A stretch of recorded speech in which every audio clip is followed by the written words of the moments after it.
Hello everyone, Nancy here with A Joyful Cottage. If this is your first time visiting my channel, I want to welcome you and tell you that I live in a single-wide mobile home in a 55-plus park. And I bought this place 3 years ago, and I've been slowly remaking it into something that's more my style and sharing it here on YouTube on my channel. Today's video is a reveal of my guest bath update. I just recently completed it and I am very excited to show it to you. It's taken me over a year to get it done between working full-time and other responsibilities. But it's now at a point where I am thrilled to show it to you, and I hope that you'll enjoy it, that it will inspire you and encourage you in your own home improvement projects.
I hope you enjoyed the tour of my bathroom.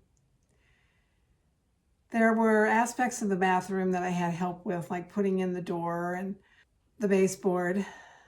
A lot of the work I did myself, and over the next few months I'll probably show videos from time to time of the work I did and how it was done that may inspire and encourage you as well.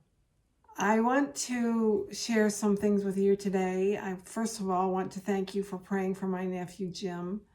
I texted my sister-in-law this morning for an update on him, and she said he's not doing well, and she asked if she could contact me later. So I haven't heard back from her, so I'm not able to give you a clear update, but I do appreciate your prayers. They mean so much to me, and I just would ask that you continue to pray for him as the Lord leads you and for his family.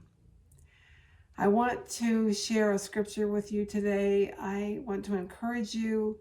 It's been a rough week, hasn't it? We see what's gone on in Israel, and there's so much uncertainty and so much confusion. And this is where we really have to, as believers, trust in the Lord and lean on him and turn to his word. So I want to encourage you today from James 5, beginning in verse 7. Be patient, therefore, brothers, until the coming of the Lord. See how the farmer waits for the precious fruit of the earth, being patient about it until it receives the early and the late rains. You also be patient. Establish your hearts, for the coming of the Lord is at hand. I just love that term, establish your hearts.